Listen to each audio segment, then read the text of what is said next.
Okay. And the meeting was at we had a nice buffet dinner at the St. Patrick's Catholic Church in Chama. And this is a snapshot of all the groups. There were some famous photographers in there, Victor Hand and Dave Bussey and Kevin Gilliam and a few others. And it was really nice. Nice to meet new people. Nice to get along with the people like Joe McMillan was also there. Next. And the program was presented by Jerry Day, who was a very well-known photographer in that area, especially in the Colorado narrow gauge lines. Very knowledgeable guy. His presentations were really good. The only problem was they didn't have a screen. I guess someone forgot the screen, so they hung a tablecloth there with a screen. And he put a very interesting and very detailed show on about the need to plow the snow, starting at very early days of railroading. Next. And what the railroads did at first, they just attached a wooden structure on the front of their steam engines, which broke off quite a few times. Next. Another one in the early 20s. And then later on, they came up with flangers. They got just a regular flat car and they installed, as you can see, right in the middle of it, they have steel blade. Next. And then they went into rotary snow plows. I guess, and I it's covered up the thing for Gordy's, but anyway, I can't see exactly what day it was, but as things progressed, that was the epitome of it. They have a coal-fired, steam-powered rotary, which, in other words, on the very end of that, the very front of the piece of equipment, there is a rotary device with blades that shoot the snow about 30 feet or further off to the side. And they have a scoop at the top. They can direct the snow. They want to go off which side of the track they want to go on to. Next. And he had some pretty good shots at the rotary snow plows in action. Looks like it's about 8 feet of snow there. Next. And that was 00. The last one was, well, I can't read it. Anyway, hopefully you can. Different glasses? No, I can't, just cover it up. Oh, okay. But anyway, that's rotary snow plows number 00. Next. Okay, and they got the rotary snow plow OY, I think in about 1950. And it was painted red at first. And when I saw it, it was in a derelict state in the Chama yard about 20 years ago. It was painted silver, this color here. And they last used it in 1997. They had a lot of chasers. So for this event, they would decided, well, they're going to block off the roads, Route 17, which is the chase road. And only the people who paid $1,200 a ticket were going to be able to take photos. And that worked out real well. And I'll explain more about that later. Next. And there's some of the statistics about the OY. I was wrong on the date.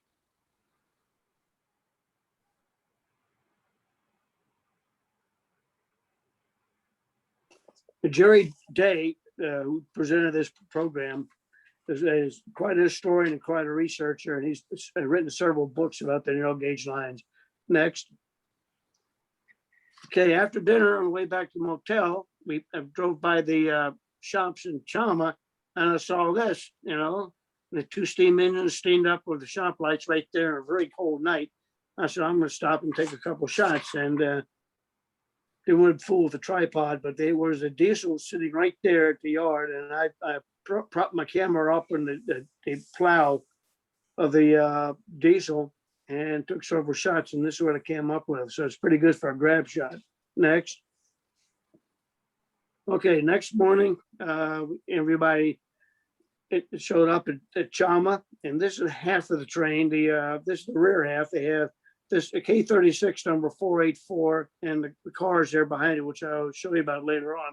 The other half was the other number 487, plus some other cars with the OY on front. The OY is not a locomotive. There's no traction at all. It has to be pushed by a locomotive.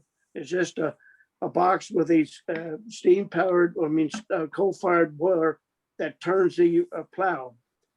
Next. everybody had to wear the green vest. It's for it's FRA, required by FRA, and it's the safety, but also to identify the people who paid for the tickets. And we had a very interesting safety briefing at the Chelly station, which is very helpful. And after that, we started walking towards the buses next. And they had an auxiliary, a trailer that came along. And I don't think, it was very cold. I don't think anybody sat down on that, on these two porta johns. Next. Okay, the first spot, the location for the photography was at the Route 17, where the Rio Grande line crossed the Route 17, just east of Chelly. This is one view. Next. Here's the other one.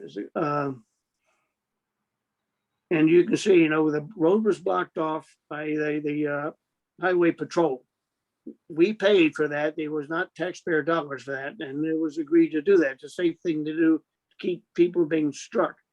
Next. Okay, here's the first shot we got. This is the OY crossing Route 17. There was not a whole lot of snow to be plowed yet. The further elevation, higher elevations got deeper. Next. There's a close-up of OY and its red paint scheme the way it was back in the 20s. Next.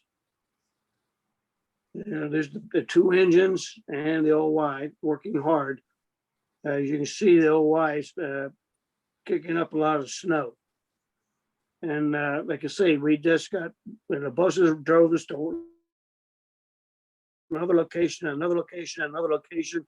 The train only went about 5 miles an hour because they had to make sure that the snow got off the line. They went too fast, they might derail.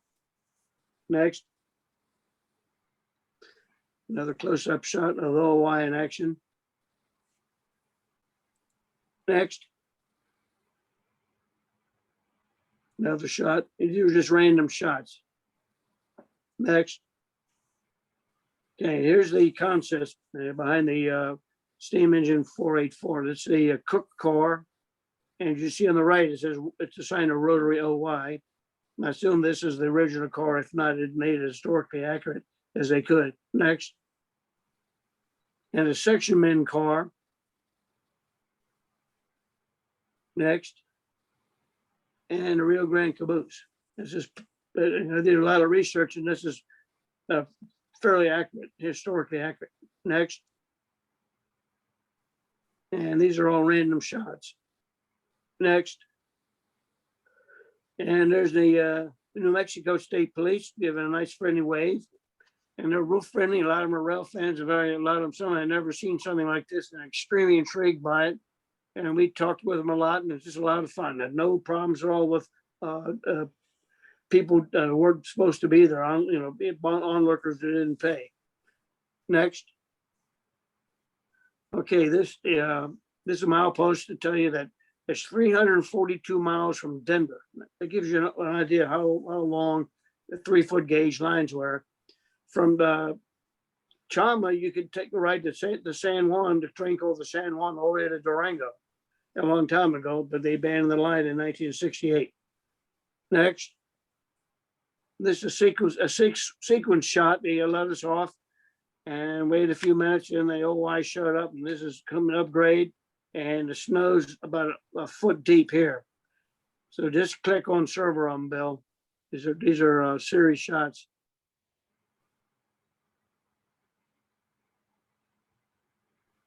There's the two engines. Next. And there's, you can see up on the left, that was Route 17. And it's pretty easy, like shooting ducks in a barrel. It's very easy in these shots. And unfortunately, the weather was absolutely gorgeous. And we were concerned about the sunny weather. It was rather cold, but that had deep enough snow to get some nice shots. Next. These are some more random shots. You can see the snow's pretty deep here. Next. Just keep clicking. These are random shots. Now the train's passing Lake Lobato. You can't see Lake Lobato because it's got a foot of snow on it. Starting up about a 3% grade here and working pretty hard.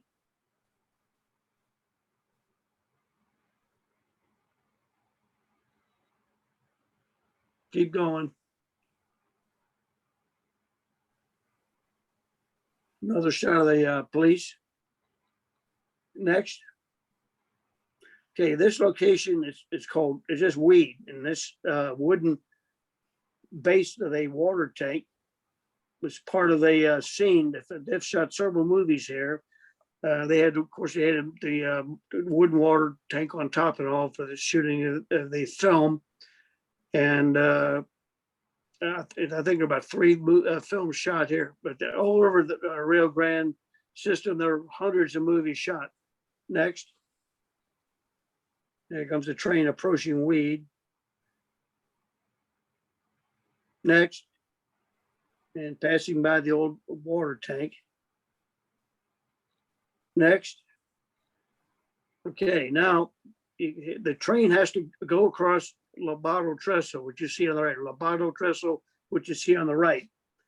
In 2012, it was the trestle burned. I'm not sure I understood it may have been arson, but the only the wooden components burned. The ties and some other decking and all that burned, and they put it right back the way it was. Now with Lobato Trestle, you can only have one locomotive on the trestle at a time. So whenever if you've ridden or you thought chase these trains on a regular service, they always uncouple one of the locomotives and run it across the trestle by itself. Then the other half of the train comes. The same thing they did with OY. So they uncoupled it here, and then the 487 pushed it across. Next. Next. Okay, and then you can see it's uncoupled, and the OY is going across the trestle. Now, the mouth of the snow varied. As you'll see, when you got to Cumbres Pass, it was about 4 feet with 7-foot drifts, but right here it's about 2 feet. Okay, so you can see the trains are split now. The first half of the train is going across the trestle. Next. And then the second, if you see OY up in the upper right-hand corner, it's waiting to be coupled up to the rear half of the train. Next. And then they start up grade. It's really nice shooting here, really heavy smoke and steam. The lighting was perfect, made for nice shots. Next. Just random shots. Keep going, Bill.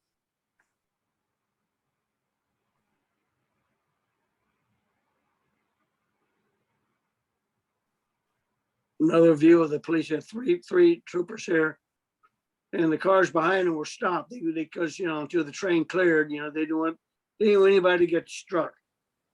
Next.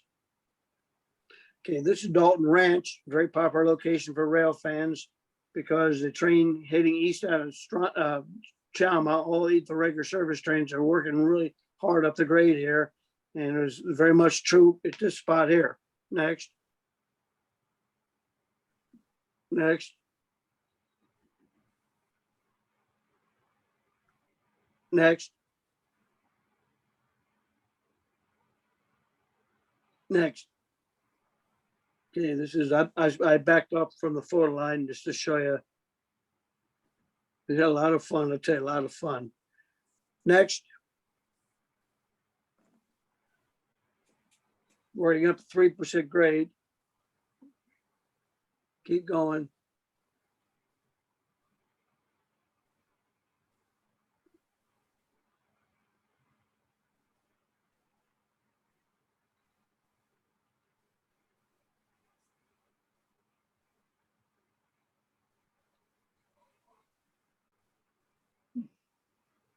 Okay, this is the first crossing of Route 17. There's the train pulling in. Next. And they're real touchy about people getting towards the front of the snow plow, obviously, in case it kicked in or anything. I took this photograph on the other side of Route 17. I just want to see what the snow accumulation all looked like. Next. And the lighting was backwards, but it still got some pretty good shots. It's working really hard now, and it's about 2 or 3 feet of snow. Like I'm standing shoulder to shoulder, probably 50 people right here, and there's probably another 50 further down the road. Next. These are just random shots as it's working up great.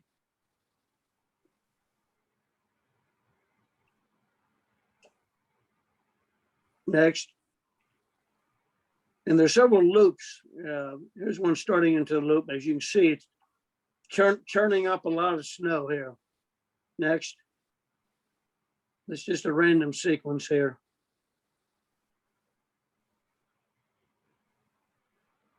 Next. We got the whole train in it. Going around a curve, it goes way off, then comes back to Route 17. Next.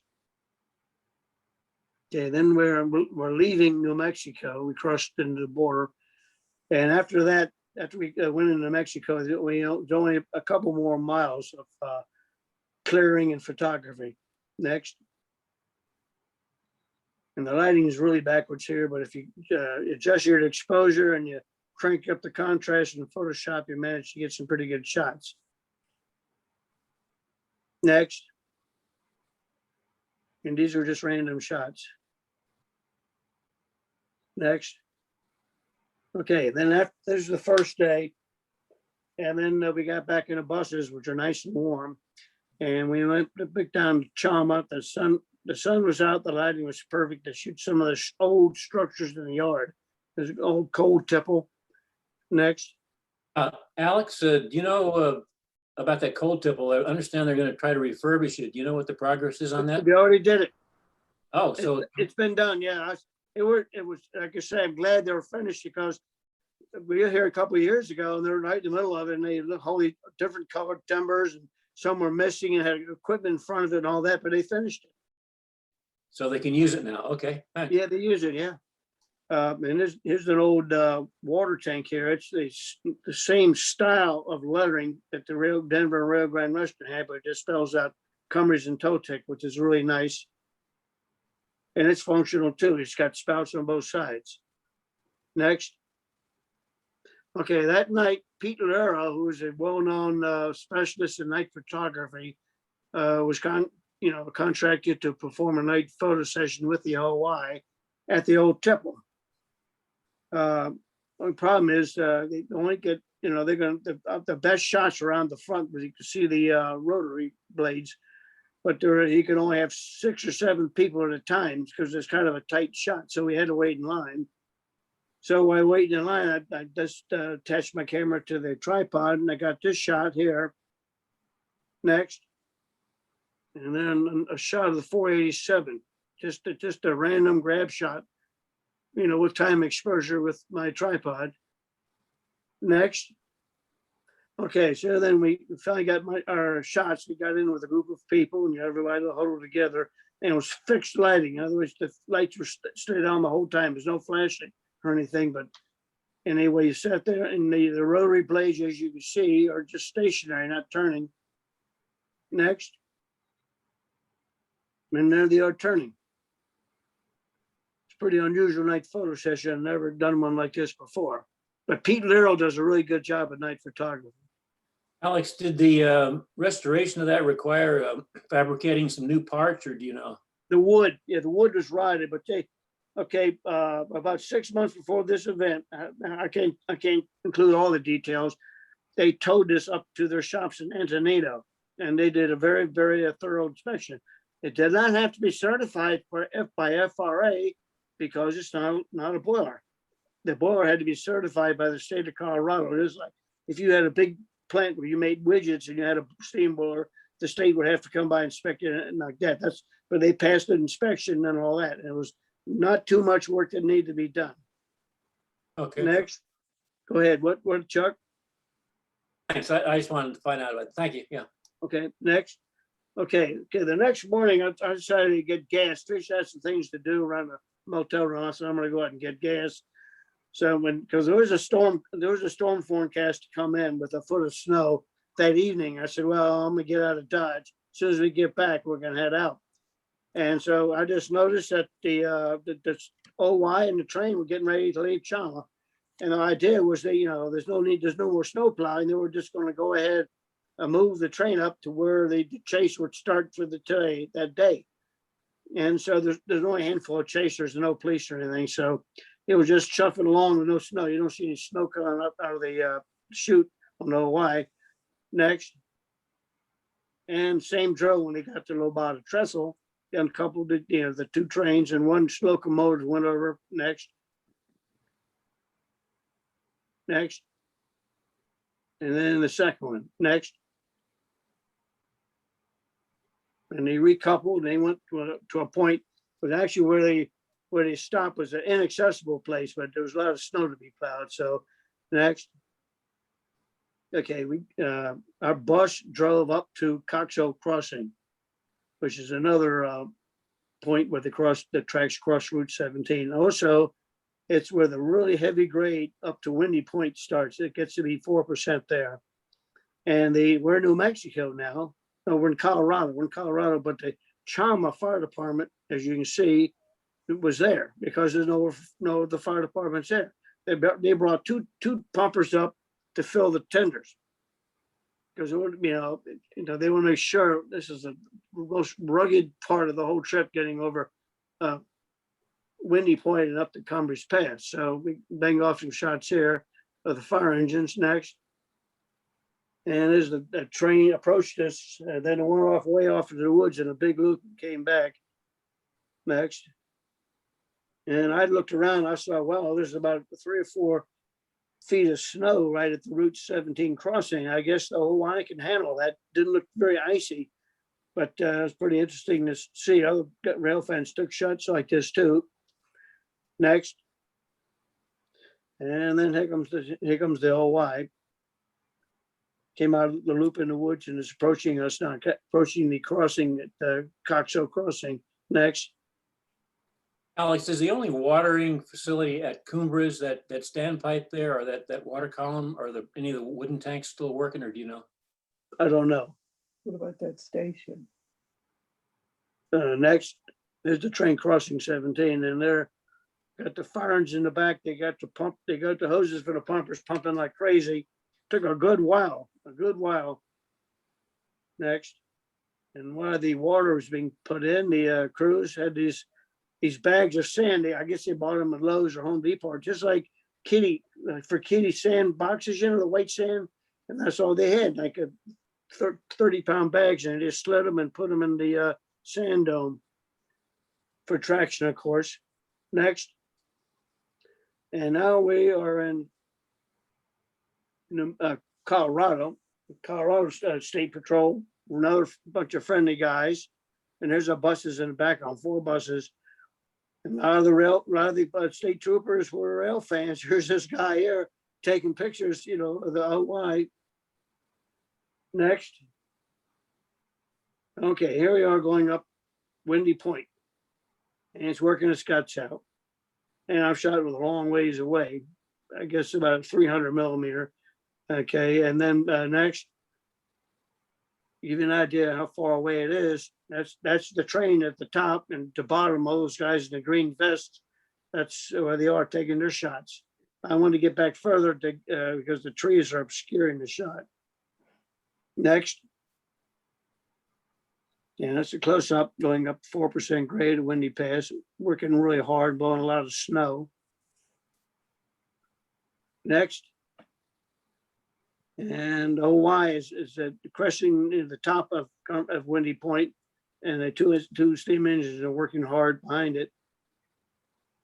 Next. And here you got Cumbres Pass. They had 2 guys kind of had some oxygen problems. They had an ambulance there, and they were treated at the ambulance because I think the closest hospital is Albuquerque, New Mexico.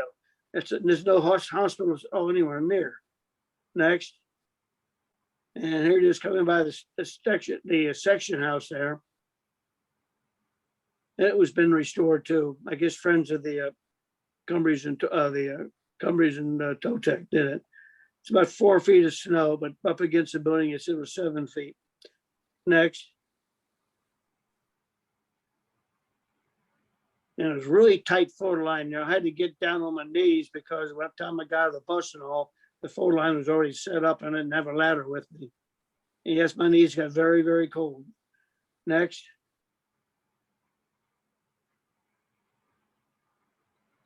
Next.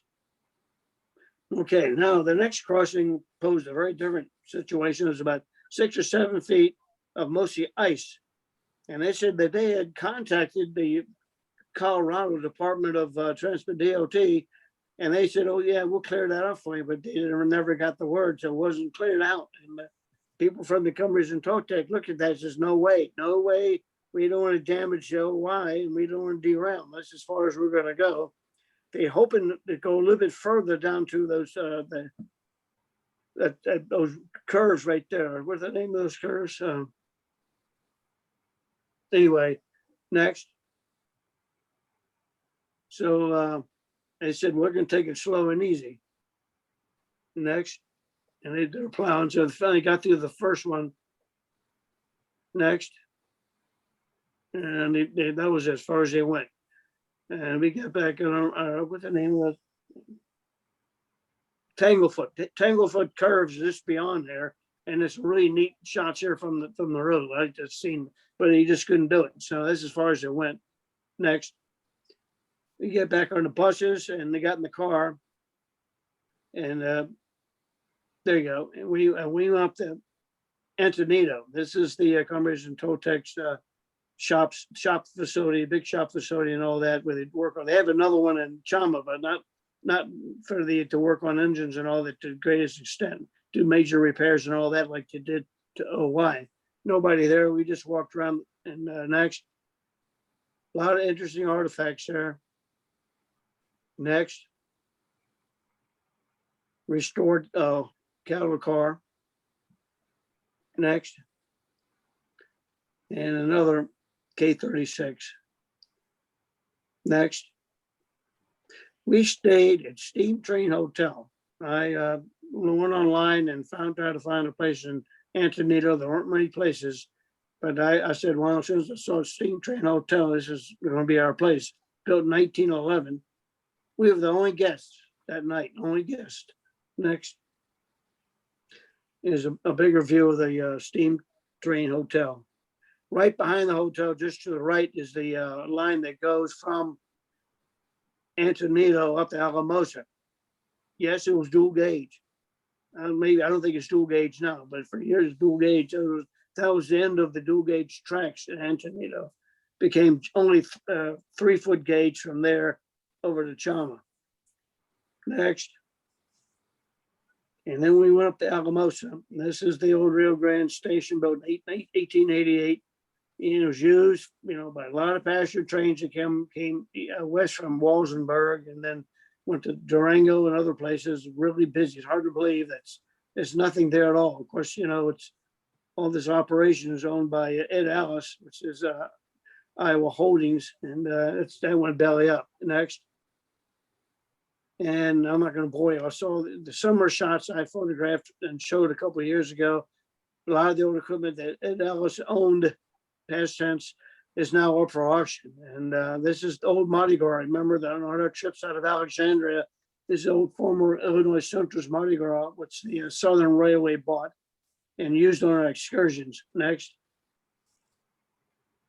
And a full-length dome. Of course, it's Iowa Pacific letter now. And Ed really liked the Illinois Central. So he painted just about all of his equipment in the brown and orange Illinois Central scheme. Next. Is one of his several E units. He said, when I ran into him chasing the 611 2 years ago, he said he had 22 E units, 8 of which are operational. Next. And the 2 F units from the Minnesota Zephyr dinner train, which he rode during the NRHS convention about 10 years ago. Next. Even had an ex-Canadian National B unit. Next. Okay, now we're going to divert a little bit from the rail fanning and next. Black Canyon of the Gunnison National Park. It's a really, really nice place to go. In the wintertime, there's nobody there at all. Next.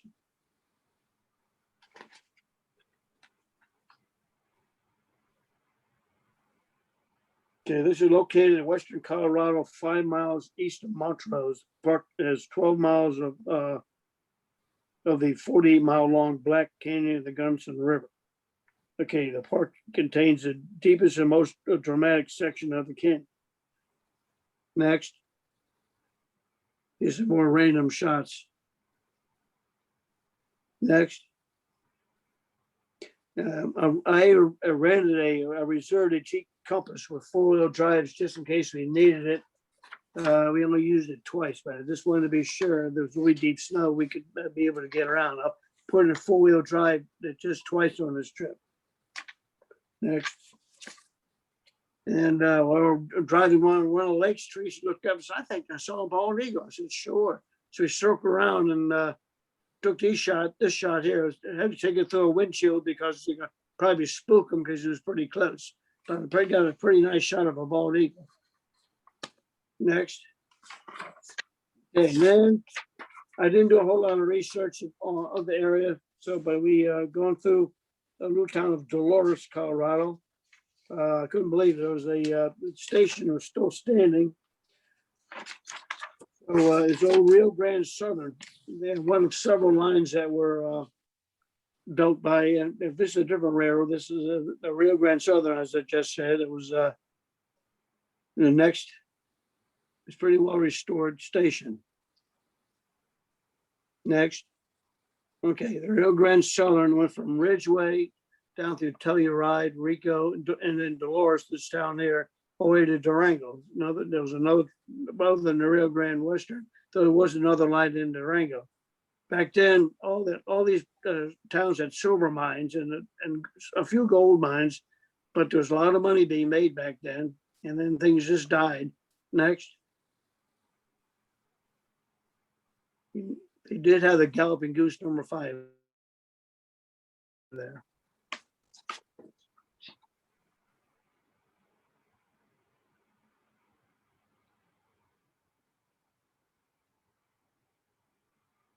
And there it is. It was late at night. I had to use flash, but there it is.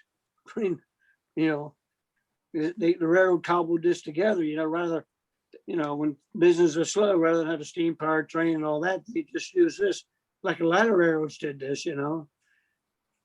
And they occasionally they don't have much track to run on right here in Dolores. They were adding more track, but they put this Galloping Goose on a flatbed truck and they take it to other places, such as I believe the Colorado Railroad Museum, which has a big over a mile long 3-foot gauge loop. Next. And I'm going to go through this quickly. It'll be Mesa Verde is only an hour away from Durango and Silverton, which is our next place. So next. And then the visitor center gives you a depiction of what anthropologists believe that's what the Mesa Verde looked like. Everybody probably knows what Mesa Verde is. This is a very well preserved stone buildings that were found out in the middle of nowhere, and hundreds of them. Next. And there's no written Anasazi, which is the ancient Indians that lived here. Not much is known about them, and I don't know why they left. Now, everybody thinks probably because of the drought. I don't know them. Next. I found the morning. In the morning is much better because the lighting's better for photography. Next. Yeah, some of the buildings have crumbled. It's really unfortunate, but many years ago when people first heard about them, they went in there to steal anything they could steal that the Indians left behind, powder or anything. And if they had a problem getting to some of their buildings, they just took dynamite or black powder and blew them up just to get in there. The greedy people just to get any artifacts they could find to sell. Next.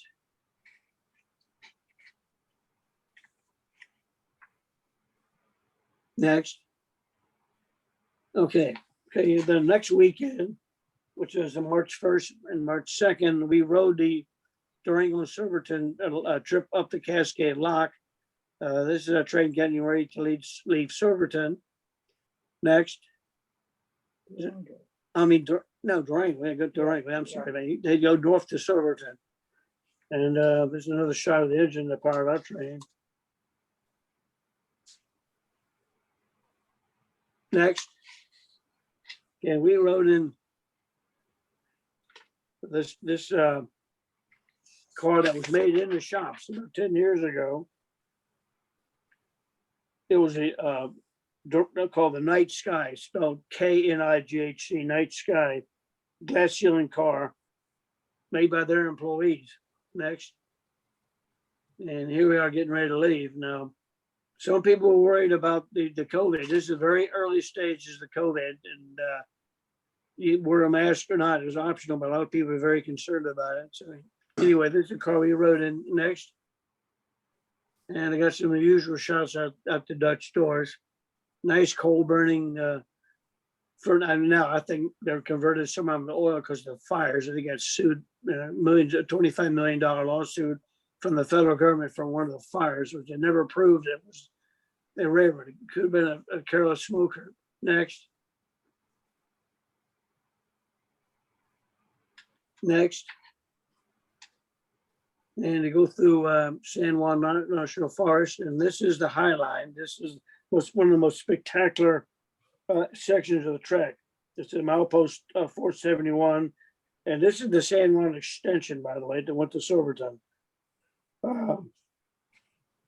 This section has a track perched on a ledge carved from solid rock that's 400 feet above the Animas River below, which you can see in the lower right.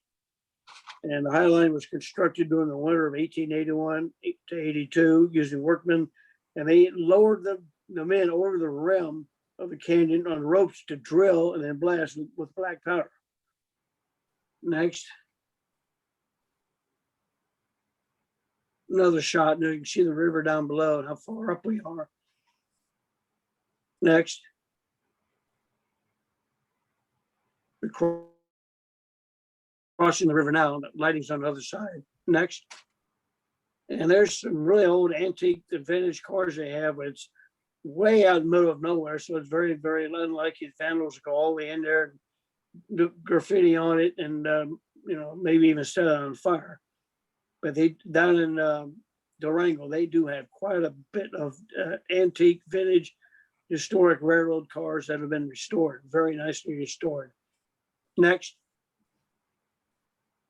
And the river's right next to us the whole way up to Cascade Wye. Next. Okay, here we are at Cascade Wye. We're going to pull forward a little bit, and they're going to throw the switch, and that train's going to back down Cascade Wye. Next. Here's the north leg of the Cascade Wye. The south leg is off to the left. Now, the reason why the Durango Silverton only goes to Cascade Wye in the winter months is because the line gets very rugged here, and the past experience has shown there frequently the rock slides and avalanches just north of here between here and Silverton, so they don't run the trains there. They keep the line clear when they can, but it's just too risky. They'll have a rock slide during layover at Silverton and not be able to get back. Next. Here we are backing down the Y to Cascade. Sorry. And this is all there is, just a big building, covered pavilion with picnic benches, no vendors or anything. Next. And we had to get somebody to get our shot there. It was cold. I don't know what the elevation is, it's pretty cold. Next. And here's some shots on the way back. Next. Next. Next. Okay, we stayed at the Strader Hotel, the historic Strader Hotel. And when we just for dinner one night, we decided to go into Diamond Bell Saloon. Next.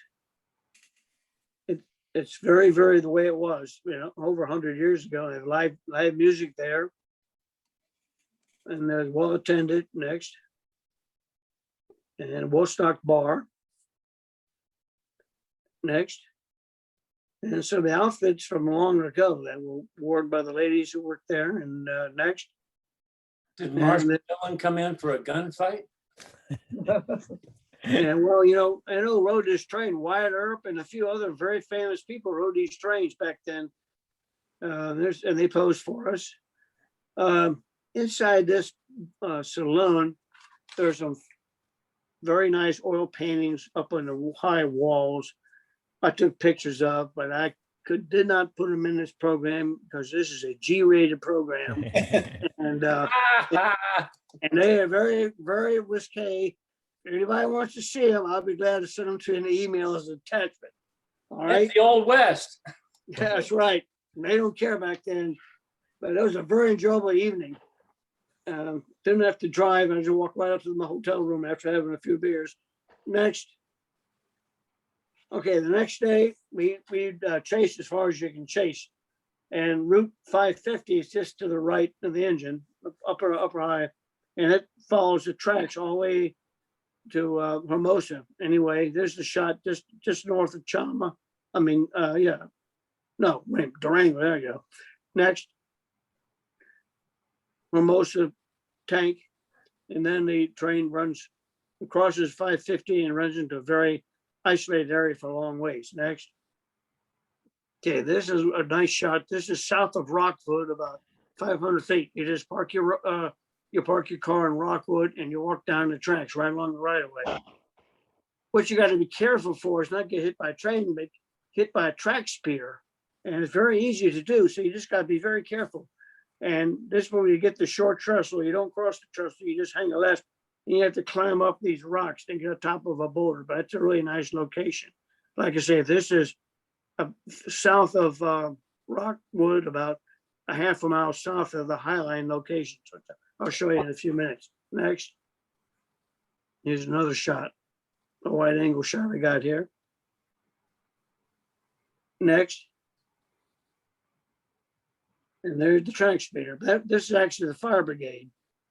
And it has about a 200-gallon thing of water in case it knocked down any fires. They've had some real problems with fire, especially it's been so dry the last few years. Next.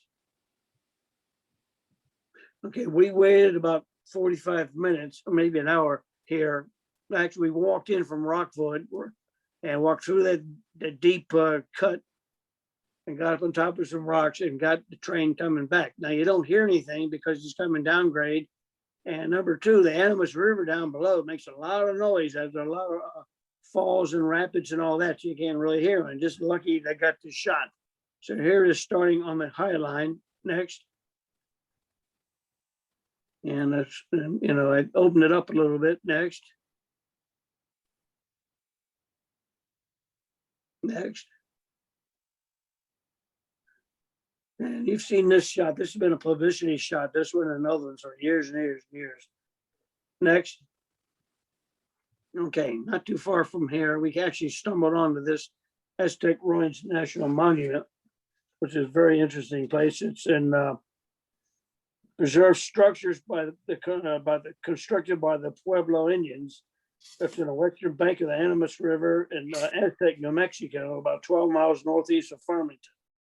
Okay, archaeological evidence put the construction of the ruins between the 12th and 13th centuries. Again, the Indians left and no idea why. Next. We took some shots there. On the right is Teresa in her green jacket. It was a rather cold day. Not too many people there, but it's massive. This place is just massive. You walk for you know miles and see all this stuff. Thousands of people lived here. Next. This is called a kiva. They had several of them here. So religious. Down at the bottom, they had a fire and they had religious ceremonies here. This thing had a wooden dome on the roof, and it's long gone, of course, but the stonework is still there. Next. Trace it down there on the lower right. This is some more of this completely, not restored completely the way they found it, like this. Next. Okay, then at the Canyon de Chelly. So, it's kind of hard to plan a trip like this. We had extra time, so we're in the Canyon de Chelly National Monument. It's another one. It's all Navajo. This whole area is Navajo and owned by the Navajo people. And for 5,000 years, the Navajo people lived here in these canyons, and they longer than any other has lived uninterrupted anywhere in the Colorado Plateau. It's the longest continuous inhabited landscapes in North America. And you cannot go in there on your own. And the Navajos are very strict about that because they're very, very delicate and extremely historic artifacts in here, which you'll see. So we got a Jeep tour. And the Native American guy, I think was Mike or Bob, was not a very Indian sounding name, but he was very knowledgeable. But so we just, you can see how big the tires are. We rode right down the river that flows through it. Next. That's the only way to access, but you can, like you say, only way you can get in and see all this neat stuff is to either rent get a guide with a Jeep or a bus. Next. And just incredible. This is, from the 13th century, still here. Next. And here are the horses that Europeans came on. And maybe that's why they left. Next. And you can see at the very bottom, about a fourth of the way up on the right of center, the small buildings. Next. And here they are, the close up with about a 400 millimeter. And these are well protected. They haven't been restored just pretty much the way they've been since the 12th and 13th century. Next. Some more of them. Next.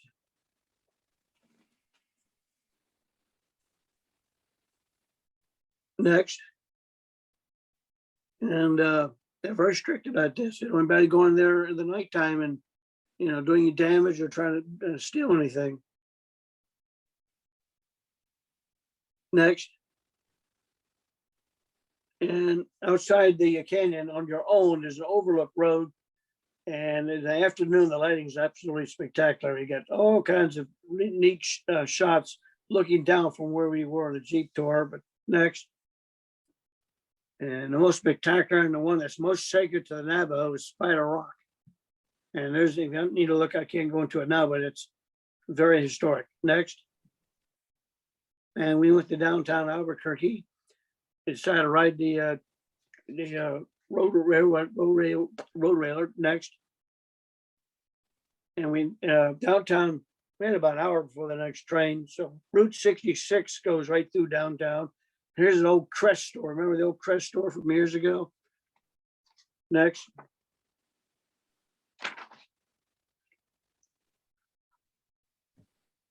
Yeah, the rail one. We got on Albuquerque.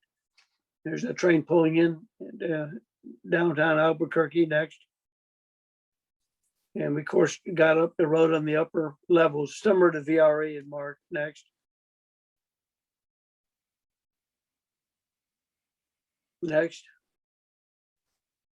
And went to the line of Berlin. Next. All right. Next. BNSF has a really big yard here. This is the Transcontinental. This is where the line that runs over Raton Pass connects with the Transcon. And used to be a lot of trains on the Raton Pass line, but since only Amtrak now that doesn't come on that line. Oh, I guess it does. Southwest Chief. Keep going. I mean, next.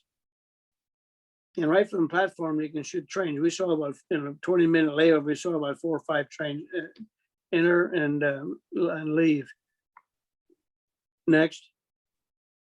Way back, we sat in the rail fan seat, which provides excellent front photography. Next.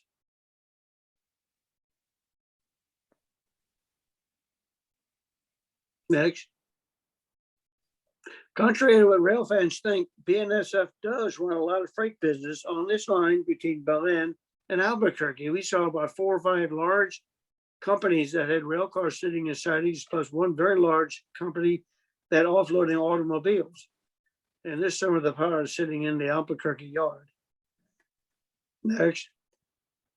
Okay, I looked at the watch and I said, well, we haven't seen the Southwest Chief westbound. And so he must either be running late or we're going to see him. So Teresa checked with Amtrak on her cell phone. It was on time. So here we are getting ready to go underneath the old cantilever signal bridge of the Santa Fe. And the Southwest Chief was sitting in the siding waiting for us. Next. And then we pulled in the station straight ahead, and I guess he pulled out after we pulled in. Oh, sorry. Next, okay. Anyway, next we went to the Winter Spectacular at the Nevada Northern, next in East Ely, Nevada. And this is their engine house here. Next, and it, what? Yeah, 2008, yeah. And their number 40 was their number 40 is a 460. It was a main attraction for that weekend. They ran it with passenger cars and with freight cars. You know, everybody knows about Dirt the Cat. Well, this is 2008. Dirt hadn't been born yet, so he wasn't here to greet us. Next, they also had a steam powered crane that was not, it looks like it's steamed up, but it's not. Next.